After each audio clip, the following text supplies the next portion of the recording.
por ejemplo, el libro de literatura.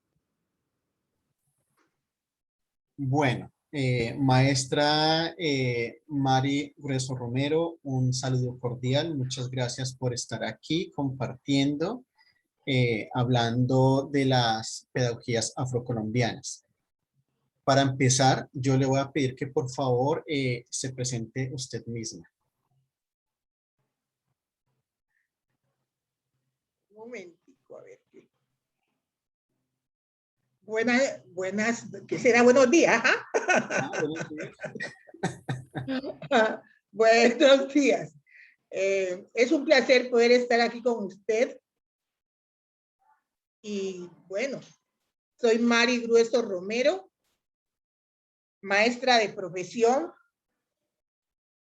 poeta, escritora, narradora oral colombiana. Tengo estudios en literatura,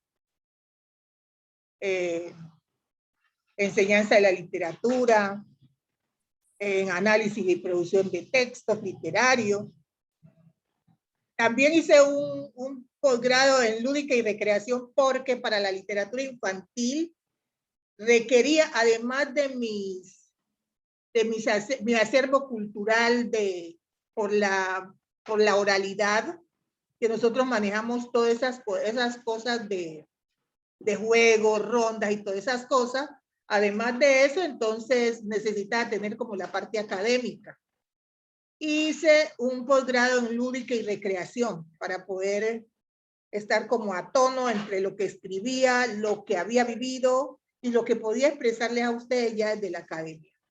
Entonces, bueno, esos son mis estudios, además, bueno, otros estudios que he hecho. Y en noviembre fue, me dieron un doctorado honoris causa. Entonces, por todos estos trabajos, ¿no? que he hecho. Y no sé qué sería lo que más le interesaría a usted, si mi literatura infantil o la poesía como tal. Pues maestra, realmente yo no puedo inclinarme por ninguno de ellos porque mi interés más en sí que más allá del género literario que usted elija para comunicarnos hoy o para compartir hoy es su visión como maestro. Desde dónde usted enseña, desde dónde usted entiende la educación, cómo entiende usted ese proceso educativo. Entonces, a mí me interesa esa visión de la pedagoga, más en que centrarnos exclusivamente en lo literario. Ok. Entonces, sí señora, por favor. No, yo enseño desde la oralidad, desde la palabra hablada. Ok, ok. Entonces, desde ahí viene mi base académica para llegar a los estudiantes.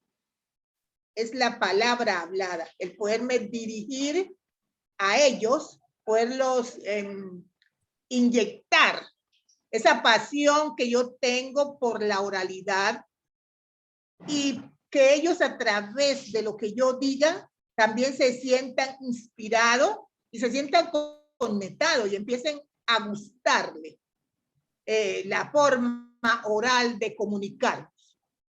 Entonces yo sí esto de la educación siempre la utilizo más bien la palabra hablada y entonces luego vamos a complementar con lo otro, ¿no? Con los textos, las historias y todo eso, pero primero la oralidad. Ok, maestra. Entonces, maestra, yo quisiera profundizar, bueno, empezar con la pregunta número 1 y es, ¿cómo entiende usted la pedagogía afrocolombiana? La pedagogía afrocolombiana es una pedagogía que está en construcción. Precisamente la estamos construyendo porque en el país no teníamos esas posibilidades de la literatura, de la pedagogía afrocolombiana, porque el ministerio nos tenía por fuera. En el pénsul educativo no estábamos nosotros. Y al no estar, entonces no confluíamos al aula de clase como las demás culturas, y nos tocaba, era asumirle a los otros.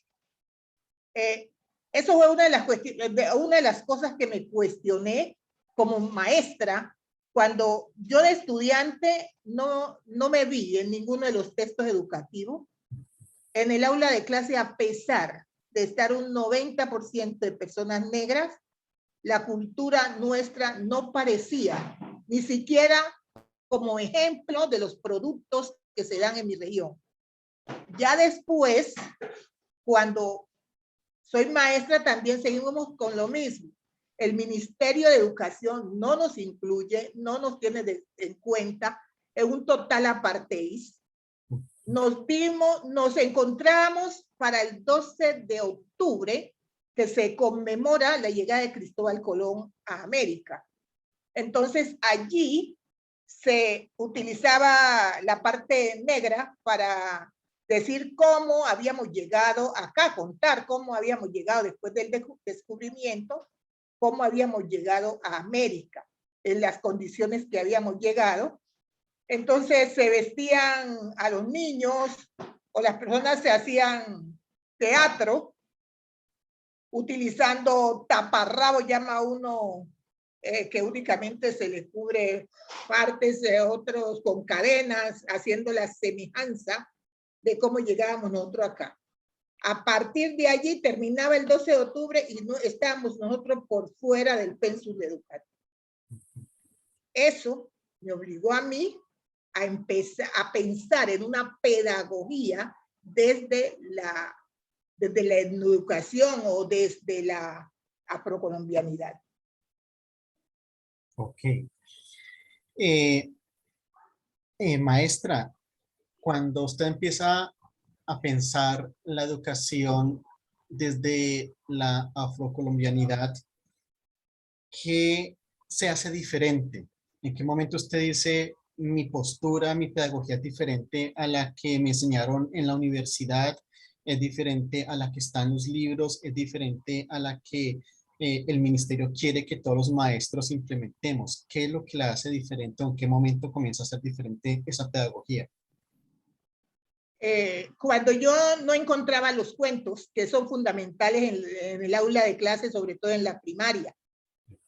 Nosotros teníamos cuentos, pero de los hermanos Grimm. Nosotros teníamos la Caperucita Roja. Nosotros teníamos toda esa cantidad de cuentos. Y luego también estuvimos cuentos de Pombo, de Rafael Pombo. No sé si usted lo ha oído nombrar. En la pobre viejecita que no tenía que comer, el pescador que pescó y pescó en el balde de mamá Leonor. Pues todas esas eran las historias que nosotros leíamos, los cuentos que leíamos o que los profesores también nos contaban. Pero resulta que los negros venimos de la oralidad y ha sido a través de ella que nos hemos educado, que hemos enseñado valores, que hemos conocido otros mundos o nos hemos reencontrado con el mundo de nuestros antepasados. Entonces yo, viniendo de la oralidad y encontrando que tenemos una riqueza oral, me pareció que era, mejor dicho, un desperdicio dejarla perder y que no llegase a la academia, que no llegara al aula de clase. Entonces, a partir de ahí, yo empecé, mi papá era narrador oral, lo que nosotros llamamos acá cuenteros. Y yo recordaba que en la casa, como no había televisor, no había nada de estas cosas que tienen las nuevas generaciones hoy, entonces había unas personas encargadas de contar historias. Y mi papá era uno. Entonces, en mi casa, ¿cuándo va a contar? Mi papá llamaba Wilfredo Grueso. ¿Cuándo va a contar un Grueso? No, que este viernes ahí cuento allá. Entonces la gente se reunía, llevaba sus cobijas, su almohada y se tiraba en la sala, tendía su cobija, tendía su petate, ponía su almohada y íbamos a escuchar a mi papá decir cuentos. Él estaba en una silla en el centro y empezaba a contar. nosotros nos acostábamos cerca, cada quien con la persona más amiga. Íbamos a escuchar. Había algo que daba el margen de atención, y era que a medida que el contador contaba y hacía un descanso, los que estábamos escuchando decíamos, eso le indicaba que estábamos escuchando.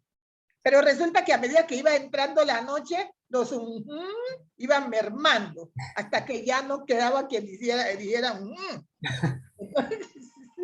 Entonces ahí se daba cuenta que era que ya todo el mundo se había dormido. Okay. Los cuentos del Pacífico generalmente son largos, por eso, porque uno general nunca lo terminaba de escuchar, porque se iba quedando dormido en el camino.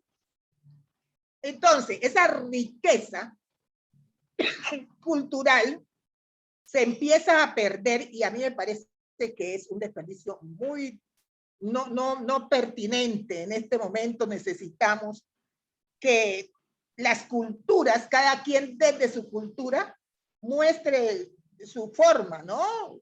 Cómo se educa, cómo se enseña, cómo se cuenta. Entonces, yo empecé a mirar que desde mi colegio, luego en la universidad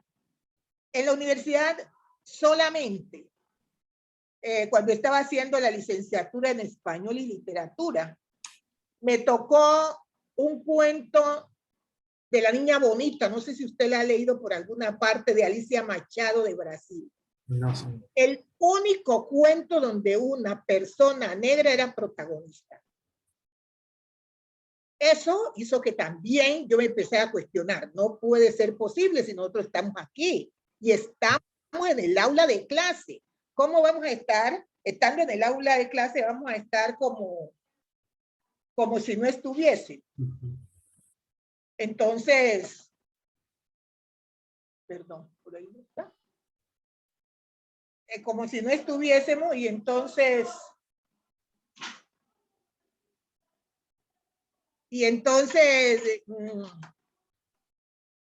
empecé a pensar, no, esto no puede ser así. Hice el experimento en el aula con mis estudiantes. Empecé a escribir cuentos con ellos donde ellos eran los protagonistas. Y la felicidad de mis alumnos cuando se sentían protagonistas de esos cuentos, no tenía ni idea ustedes, o por lo menos yo no la tenía, de pensar cómo se sentían ellos de emocionados y de feliz. Mire, en el 2010 fui la mejor profesora en Buenaventura, porque mis estudiantes todos marchaban, pero a la perfección en todo, porque todos querían que yo los colocara en los cuentos. Así que una estrategia, pero buenísima, sí, para que ellos fueran buenos estudiantes. Así es que empecé a escribir en el aula, pero posteriormente me pareció que no era lo suficiente y que necesitaba que los textos, que ellos pudieran ver reflejados en los textos que leí. Entonces, allí fue que busqué una editorial y busqué personas a ver quién me podía hacer los dibujos donde salieran unos negros como somos, bien representados. No todos trompones con la nariz por allá y todo feo, sino nosotros tenemos su propia belleza, no es la misma. Pero en la diferencia está el gusto, como que se dice, ¿no? Es diferente, pero también es bonita, ¿no? Me gusta esta belleza.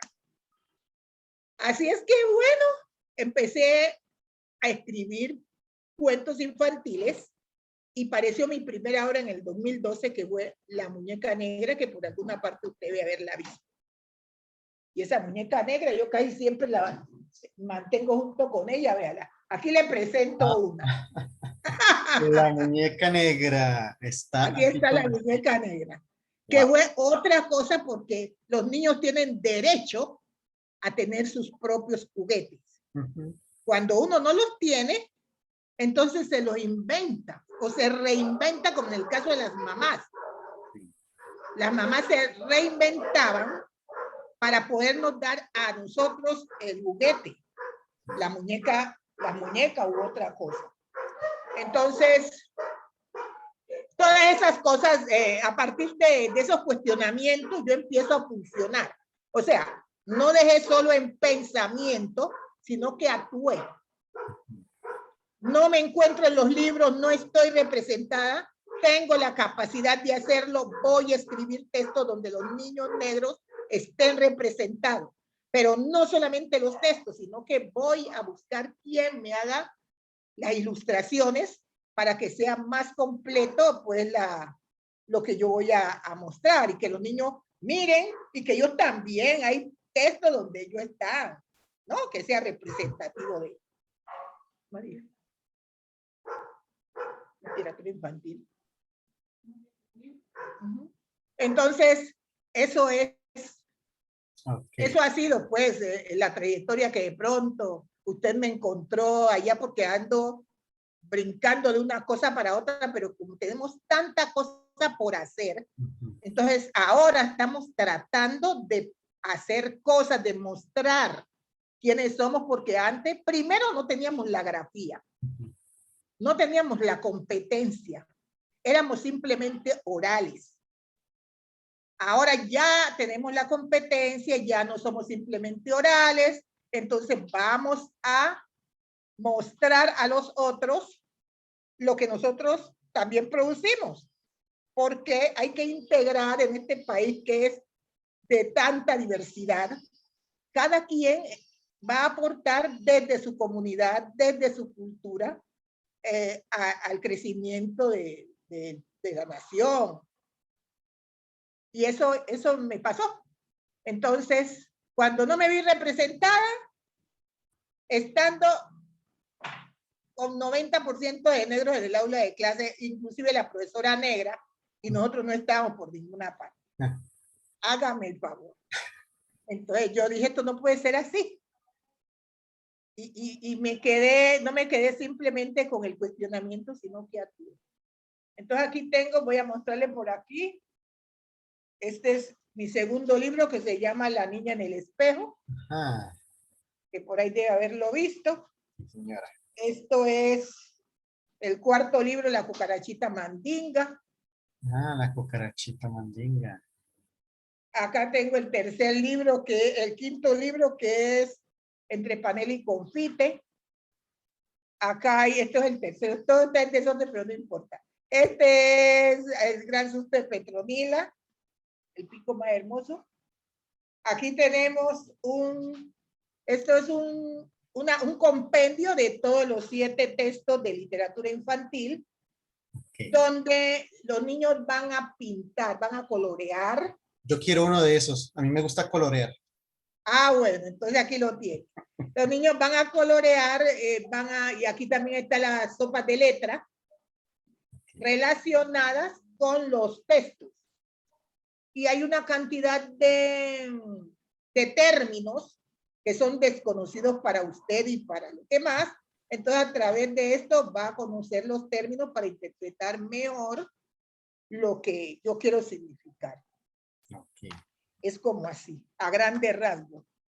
Aquí vea, aquí está la muñeca negra, que fue mi primer libro, y este libro ha trascendido, mejor dicho, demasiado, porque no solamente se hizo la muñeca, no solamente se escribió el libro, pero el libro vino después de un poema que se llama La muñeca negra. Yo he leído el poema varias veces, pero no conozco el libro como cuento. Ajá, pero no conoce el libro. ¿Conoce el poema? Sí, señora, el poema. Yo creo que está este libro sí lo puede encontrar en la web. No sé cómo se llama eso. Yo creo que sí. Yo creo que sí. Estaba mirando en su página si es posible adquirir los libros en formato PDF. En PDF yo creo que está este. Okay. Los otros no están en PDF. Está este. Bueno, además de estos, son 7 libros. Hay otro libro que se llama El pico más hermoso, no sé por dónde anda, pero eso tiene que ver, nosotros manejamos mucho lo que son los animales. Esa es una de las cualidades que tenemos los negros, que ponemos inclusive a hablar a los animales, hacen una cantidad de cosas que no normales. Entonces, en este caso, yo tomé las aves y me inventé la manera como Dios había creado, le había creado el pico a las aves. O sea que es un mito. Mire, aquí le presento. Está mi hija corriendo buscando cosas, porque como no sabíamos por dónde iba a girar la charla. Okay. Y este es un libro donde es de puras aves. Wow. Es el famoso pajuil, yo no sé si usted lo ha oído nombrar. ¿Una señora? Y bueno, todo el proceso es de ave, pero el único que entra aquí, que no es ave, es el señor conejo. Ah. El conejo para nosotros es un animal muy taimado, muy astuto, muy inteligente y muy maloso. Ah, el maloso. Entonces, el único que no era ave de todo era el conejo. Okay. Y tuvo un papel muy importante en este proceso. Okay. Y aquí usted lo puede ver el señor conejo. Ajá. Este texto tiene 5 tarjetas de estas, 5 tarjetas, okay, donde vamos a hablar de poesía, y van a aparecer, vea, de los animales que forman parte del cuento. Aquí tiene, vea, estos son, y aquí está. Yo, otra de las cosas que he hecho es hacer incidencia en la introducción, en los textos narrativos, incluir poesía. Okay. Para mí, desde la pedagogía, es muy importante que los niños aprendan a decir poemas. Y es importante porque desde los niños, si usted tiene un niño, una niña o un niño que ya tenga 3 años, y usted le enseña un pequeño poema, y cuando usted ve que la niña o el niño le dice ese poema, usted la felicidad lo mata. Usted no sabe dónde lo pone y cómo se lo come a besos, de ver cómo ellos son capaces de decir esos poemas. Pero luego, a medida que van creciendo, entonces en la misma primaria, esos niños son los que luego van a representar al grupo. Si hay una izada de bandera, si hay algo que, no, que cada grupo tiene que tener un número para tal evento. Entonces la maestra escoge, a ver quién es la persona que puede venir acá a representar. Los mismos compañeros lo eligen a él. Dice, ay no, que vaya él porque él no le da pena. Yo sí me sé eso, pero a mí me da pena. No, yo que me voy a parar ya, a mí me da pena hablar con gente. Entonces, allí se vienen formando los líderes. En el colegio hay una formación allí nombran personeros, el personero del colegio que es el encargado, pues cada salón tiene un personero que es el que va a hablar, y las dificultades y las necesidades que tenga el colegio. Entonces, los mismos compañeros lo eligen, porque ya empieza a ser líder. Después le toca ir a representar al colegio en otros eventos, y hay que esta persona que vaya porque él sí es capaz de expresar lo que nosotros queremos decir, y él no le da pena, no le da miedo. Entonces las cosas se van dando paulatinamente, y ya después la misma comunidad lo va a escoger presente en el barrio, después como en el consejo y posiblemente a la alcaldía, y se van dando las cosas. La misma comunidad, de ver ese niño que a los 3 años ya le decía un poema, ese niño es capaz ya, a medida que va creciendo, de representar a su comunidad. y empezó desde el aula. Entonces yo, en mis libros de literatura infantil, todos al final tienen un poema para que los niños no solamente lean el texto, lo analicen, sino que se aprendan un poema y lo aprendan a decir, porque una cosa es leerlo también y otra cosa es decirlo. La géstica, la mímica, la kinesia, toda esa cantidad de formas que uno expresa cuando está diciendo el poema, que no lo hace cuando lo está leyendo. Entonces, desde la pedagogía, me parece muy importante enseñar estas clases de cosas. De la literatura, la poesía, y esto hay que aprenderlo. Antes hubo una época que en la memoria decían que la gente no podía memorizar, que era malo, que la gente tenía que analizar simplemente, pero no nos podemos zafar de la memoria, porque ella nos va registrando las cosas. Hay momentos en que vamos a utilizar la inteligencia, el análisis. Y hay otros momentos que tenemos que regresar a la memoria para retrotraer lo que ha pasado y lo que nosotros necesitamos que nos guarde, que nos quede guardado en el, bueno, hay un término que no me acuerdo, en el reservorio, que nos queda guardado en el reservorio, que cuando lo necesitamos, sencillamente lo traemos a la mesa. Tuvo como bastante larga la contesta a esto, yo no sé. Tranquila, maestra. Maestra, para la siguiente pregunta, tiene que ver con la investigación en las pedagogías afrocolombianas. ¿Por qué me surge a mí esta pregunta? Yo, cuando vine a estudiar mi doctorado en Alemania, yo estuve buscando los centros de estudios latinoamericanos porque me interesaba desde allí, desde esos lugares, hacer el doctorado. Y aquí en Alemania hay alrededor de unos 20 centros de estudios latinoamericanos en las universidades alemanas. Y yo me encontré con que estudiaban a Latinoamérica desde todas las disciplinas de las ciencias sociales y humanas, menos desde la educación. Entonces, cuando yo llegaba con mi propuesta, me decían, no se puede, porque aquí estudiamos a Latinoamérica desde la sociología, la economía, la política, la lingüística, la literatura, bueno, todas las disciplinas, menos desde la pedagogía.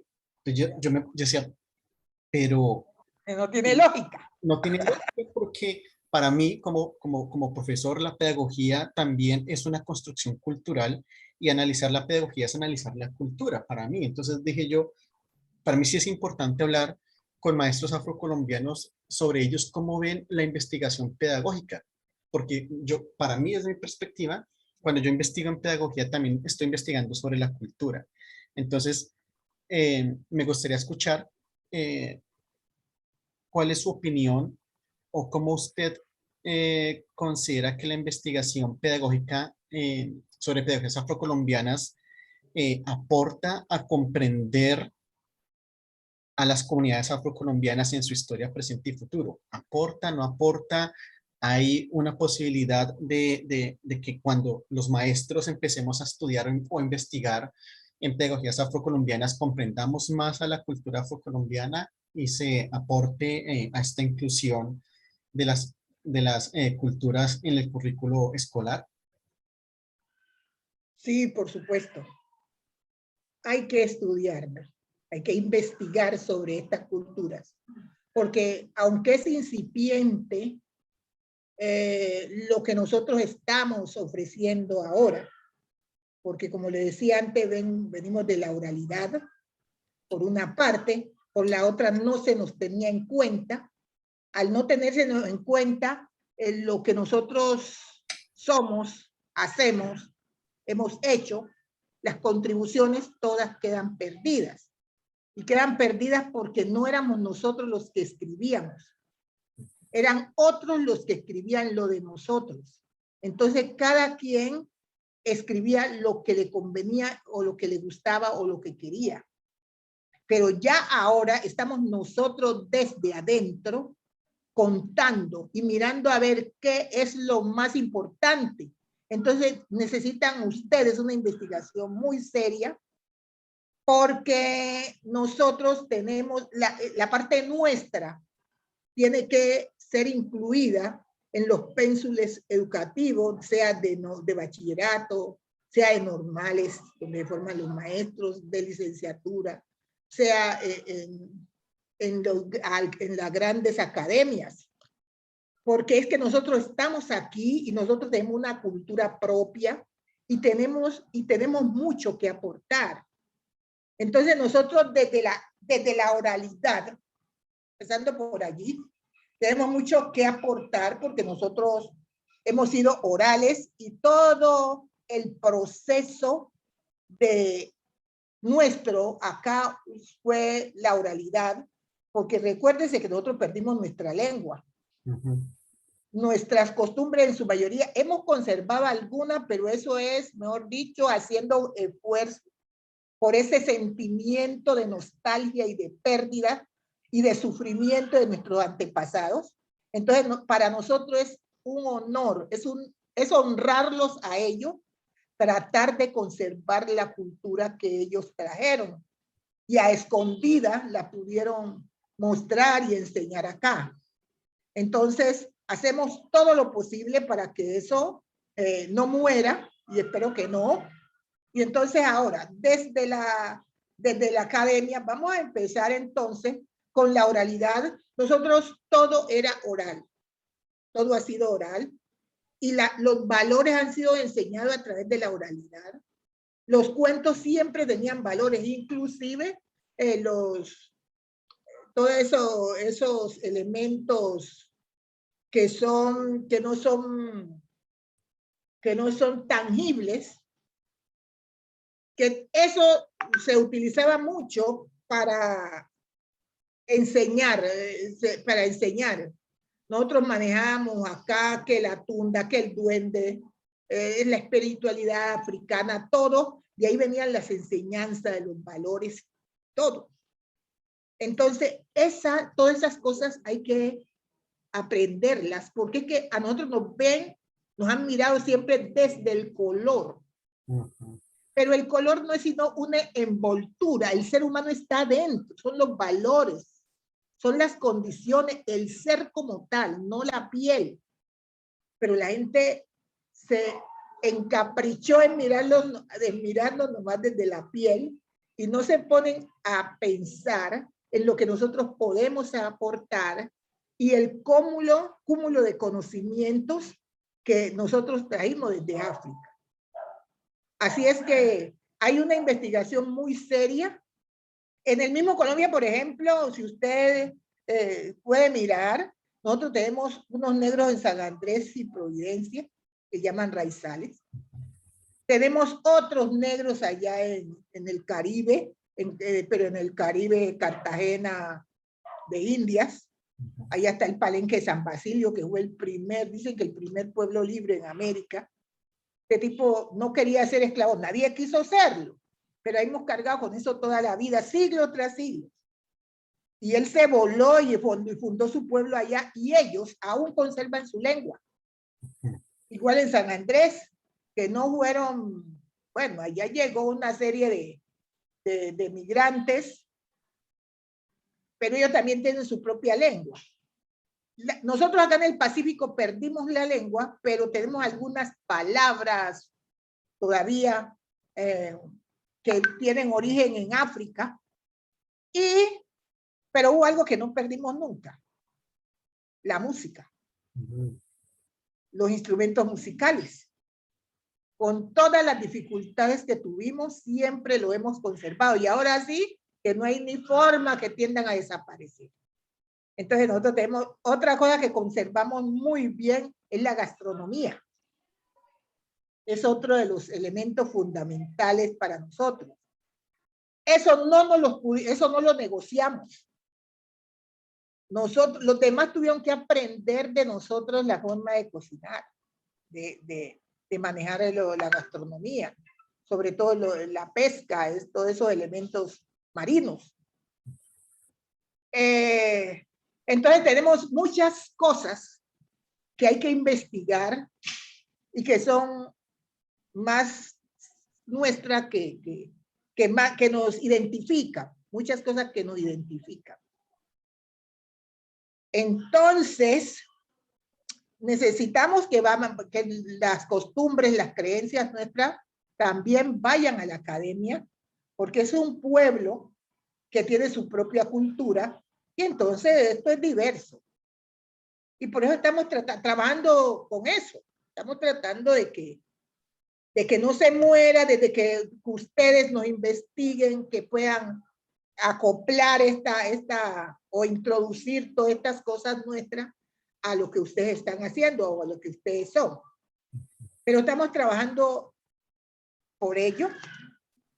Yo he sido una incansable luchadora por conservar esta cultura, y aunque hay muchas que se han ido ya, pero siempre yo creo que se ha conservado una cantidad de cosas y vamos para adelante.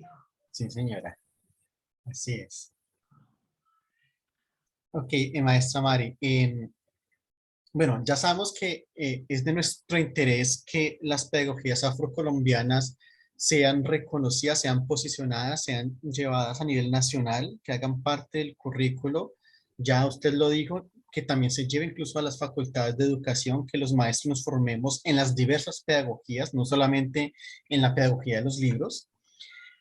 Me gustaría que usted por favor me cuente algunas de esas prácticas o estrategias o actividades que usted considera que cualquier profesor en Colombia podría aprender de lo que usted hace y que podría aplicar en sus aulas. Es muy sencillo. Aquí, por ejemplo, tenemos aquí rompecabezas. Ok. Miren, estos rompecabezas están relacionados con mis libros de literatura infantil. Pero estos rompecabezas también el profesor los puede llevar al aula tomándole una foto, por ejemplo, de un cuarto, podría ser, a cualquiera de las imágenes del libro que le guste. Por la parte de atrás empieza a hacer las divisiones del rompecabezas como a usted le gustaría que quedara. Luego lo corta, lo coloca en una bolsa y hay el otro pedazo de cartulina donde va a colocar los pedacitos. Y allí va armando el rompecabezas de la lámina que usted sacó del cuento. Pero también he hecho otras actividades, por ejemplo, lo de la muñeca negra. He ido a universidades a enseñar cómo se hace la muñeca negra.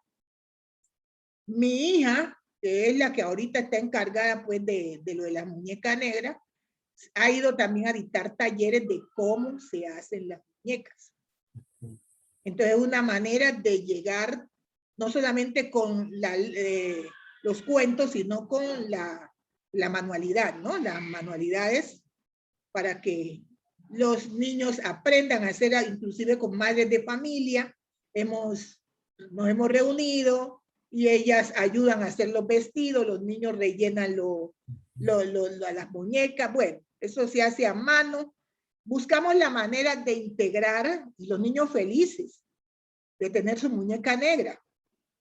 Porque esa es la otra cosa, pues ahora estamos tratando de que las muñecas se encuentren en todas partes. Y aquí en Colombia está haciendo una cantidad de personas que están haciendo muñecas negras. Para que no se diga que no tengo la muñeca negra porque no la encuentro. Hay muñecas negras y entonces estamos haciendo incidencia en este país. Introduciendo la muñeca negra, no solamente las Barbie de ojos azules. No, las negritas que tienen los ojos café, como yo. Entonces también, entonces se le enseña, esta es una manera también de llevar la pedagogía al aula. Eso se compra ¿cómo se llama eso? En las variedades. Entonces ahí uno encuentra revistas donde enseñan cómo se hacen las muñecas Okay. Y las personas lo pueden comprar, sacan los moldes, luego compran la tela, que no sea piel, porque otra cosa que estamos luchando, pues, color piel. Pero es que todos no tenemos ese color, entonces, ¿cómo hacemos? Yo no puedo conseguir esa tela porque yo, la color piel que llaman no es mi piel. Es cierto. Entonces, bueno, y se hace, luego se rellena y todo, y ahí están los procesos de cómo hacer. Lo importante es que se haga. Esa es otra manera, pues, de llegar a, desde la pedagogía. Yo estaba en bachillerato en universidad, en la del Cauca, por ejemplo, he dictado ese taller de las muñecas ya varias veces. Y y el de los rompecabezas también. Entonces los mismos niños lo hacen y luego para armarlos, ¿cómo lo van a armar? Si quieren, lo pueden hacer pequeño o lo pueden hacer grande. En la parte de atrás, como es que se marcan las diferentes imágenes que usted le quedan formas. Hay otra manera que también utilizamos nosotros, yo eso lo hice en Medellín, porque eso lo hacía cuando pequeña, lo hacíamos cuando pequeña. Las niñas que no tenían muñeca de trapo, entonces los papás cuando iban a la finca y conseguían plátano, y en el racimo de plátano había gemelos, plátanos que vienen en dos así pegaditos, eso para nosotros era una muñeca. Mire cómo uno se reinventa cuando no tiene cómo. Entonces nos daban eso y uno le envolvía en trapo y entonces era la muñeca y a jugar con la muñeca. Y esa muñeca luego la poníamos a madurar. Cuando ya la muñeca estaba madura o el plátano estaba maduro, buscábamos los amigos más cercanos para que fueran nuestros compadres. Partiendo de que en las comunidades negras siempre se busca los compadres que sean personas serias, responsables, que tengan una moral bien cimentada. Entonces, eso mismo hacíamos nosotros, buscamos los amigos que fueran más serios, que uno supiera que no era un muchacho patán, eso eran los que íbamos a buscar para padrinos. En la religión católica, en los pueblos del Pacífico, que no había sacerdote porque casi no había, se indicaba que había que darle a los niños, echarle a los niños el agua del socorro, o sea, el primer bautizo. Ese primer bautizo se toma agua de natural del río o de la llave en una vasija. El padrino, la madrina carga la muñeca. El padrino tiene una vela y una vasija con agua y le echa un poquito a la cabeza de la muñeca. Luego se la seca y en vez de rezar el credo, que es que rezamos en la religión católica, lo hacemos diciéndole, María Corcoma, yo te bautizo y yo te como. Entonces, después que ya decíamos eso, partíamos la muñeca en tantas partes como personas habían allí en el lugar. Pero como toda fiesta de bautizo de negro que se respete, hay que bailar, entonces bailábamos, hacía lo que llamamos nosotros arrullos. Los arrullos los utilizamos en Navidad, en vez de los villancicos, de utilizar los arrullos, y cuando se muere un niño menor de 7 años, que lo vamos a chigualear, se llama chigualo en el Pacífico, y en el Pacífico Norte se llama, ¿cómo se llama en el Chocó? Gualí. El gualí es cantarle, y el chigualo, a los niños cuando se mueren menores de 7 años. Le cantamos juego y jugamos en el velorio, llevamos el niño, el uno se lo echa, se lo tira allá, el otro lo tira para acá, estamos jugando con el angelito. Eso tiene una tradición complicada, digo yo, porque cuando los negras tenían hijos, esos hijos no le pertenecían después que ya lo tenían. Pasaban a ser del amo. Entonces, las mujeres eso sufrieron mucho con ese problema de que le quitaban los hijos, y si la mujer del amo estaba dando de mamá, la leche de la negra era para darle de mamá al hijo del amo. Y el niño de ella iba a tomar huepanela, pues.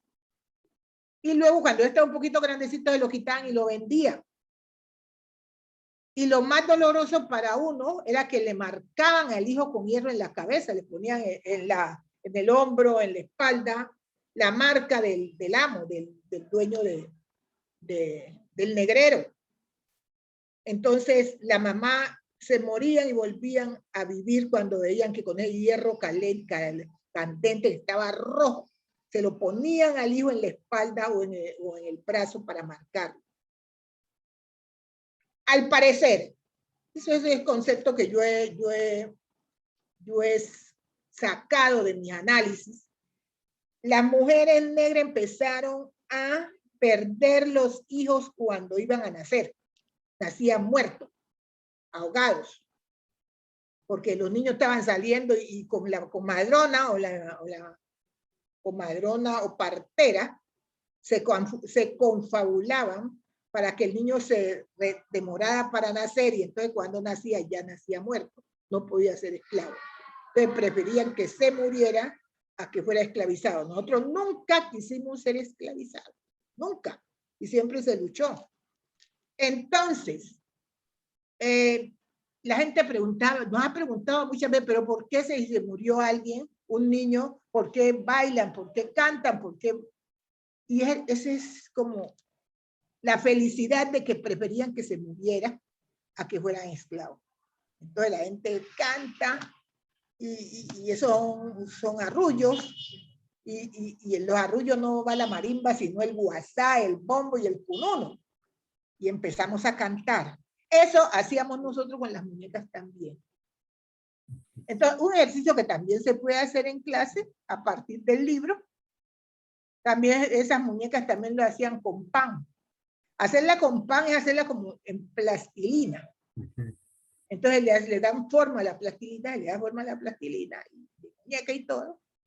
Pero uno le dice al panadero que le haga una muñeca y él se la hace, y eso se bautiza. Con los amigos se bautiza y se le echa el agua del socorro, y bueno, y viene la fiesta y después nos la comemos. Eso es algo de la religión católica, porque en la religión católica, los niños que no se le echaba el agua del socorro y se morían, cuando se morían iban disque al limbo. Yo creo que eso ya como que perdió, ya nadie nombra el limbo, yo no sé dónde quedó. No es el cielo, no es el infierno, no es el purgatorio, no sé dónde quedaba eso. Los curas como que ya sacaron eso cayó a vigencias. Entonces por eso se le echaba el agua del socorro. Y nosotros le echábamos a la muñeca para bautizarla y hacer la vida social. La vida social que puede ser un viernes por la tarde, o reunirse el sábado y hacer el bautizo, y vamos a tomar guarapo, y bueno, y la fiesta. Súbanlo, súbanlo, el niño va para la cuna, y va para la cuna, y va para la cuna, el niño va para la cuna. Son los arrullos.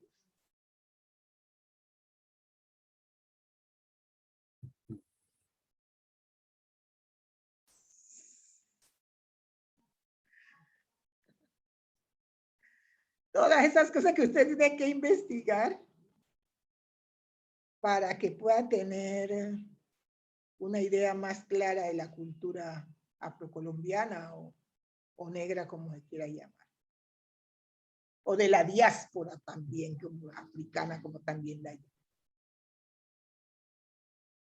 Sí. Ok, maestra. Entonces, maestra, yo considero que pues ya hemos como abarcado los temas que más me interesaba a mí como conocer y profundizar. Y ya con esto yo digamos que puedo trabajar en mi proceso de construir el artículo extenso. Me va a demorar un poco porque tengo muchas cosas como acumuladas por hacer, pero el paso a seguir es que yo debo analizar esta entrevista, escribir, y con eso me va a demorar un tiempito. Pero pues yo espero que obviamente esto esté terminado aquí a mitad de año, poderlo enviar a una revista y pues obviamente que sea publicado. Mi objetivo es que sea publicado en una revista que sea de libre acceso para que todo el mundo pueda leer el artículo sin tener que pagar ni nada de eso. Entonces, pues espero que sea así, espero que sea pronto, que las revistas digan sí, sí, sí, por supuesto, nos interesa el artículo y sea publicado, pues porque es eso, tenemos que difundir y mostrar más.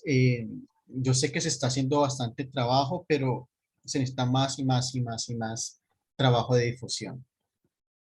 Obviamente, en el futuro me gustaría seguir en contacto, seguir conversando, intercambiando experiencias, poder escuchar más sobre sus, sí, sobre sus experiencias. Por ejemplo, algún día más adelante, me gustaría que, por ejemplo, usted me narrara un día de clase, ¿sí? Que mira, bueno, Julio, llegué al aula, estaban así los estudiantes, ya había planificado hacer esto, empezamos con esto, hicimos lo otro, así reaccionaron los estudiantes. Entonces, como esa bitácora de un día completo, me parecería a mí fantástico poder escuchar más adelante, maestra.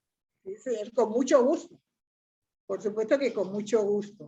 Ok, La pedagogía afrocolombiana en la escuela o en el colegio. En este momento soy catedrática de la Universidad del Cauca. ok. Y entonces, precisamente sobre estos temas son los que estoy trabajando. Ok. ¿Y hay en qué departamento o carrera está trabajando usted? Estamos hablando de interculturalidad. Ah, ok. Entonces, se están introduciendo la indígena, la negra. Sí, el FIX, llaman FIX. Entonces, eso en sociales es, bueno, ni sé, Ujú. es cuestión cultural. No me acuerdo ni siquiera de qué es, pero el departamento de sociales creo que es. Ok. ¿Y va dirigido a profesores en formación o es al público en general? Es al público en general, pero también tengo profesores en formación. Me ha tocado dictar en el ICESI, No. me tocó dictar a profesores en formación, porque aquí en este país se ha implementado la cátedra de estudios afrocolombianos 1, Ujú, la etnoeducación ujú, 2, y algo muy importante que se han nombrado colegios etnoeducativos y se han nombrado profesores etnoeducativos, y resulta que estos señores no saben nada de eso, en su mayoría. ujú. Y hablan de etnoeducación, es para el 21 de mayo, que se cumple, pues, cumpleaños de abolición de la esclavitud. Entonces, en el mes de mayo hacen una serie de actividades, que comida, que danza, que bailes, que hablan de algunos autores afrocolombianos importantes, cosas así, y termina el mes de mayo y hasta ahí fue. Entonces tiene que estar persistentemente en el aula, todo el semestre o todo el año. Entonces, pues tratamos de que esas cosas sigan siendo siga mejorando cada día más la introducción de las culturas minoritarias que llaman al aula de clase. Ok. Ok, maestra, muchísimas gracias. Me parece muy interesante, me parece fantástico esa contribución que está haciendo usted tanto en la literatura como en la formación del profesorado. Eso es vital porque definitivamente es a través de la escuela que también logramos los cambios sociales, porque estamos logrando cambios en las personas. Entonces, para mí eso me parece una cosa fascinante. Me siento muy honrado de haber podido conversar con usted, de haberla podido escuchar en vivo y en directo. Yo he visto entrevistas, he visto documentales sobre usted, pero pues es mucho más privilegio, mayor privilegio poder hablar con usted directamente. Entonces me siento muy, muy, muy emocionado, muy, muy agradecido y muy honrado. Muchas Maestro. gracias a usted por la invitación y espero que me siga mirando, pues. Así yo no me doy cuenta que me está mirando, pero bueno.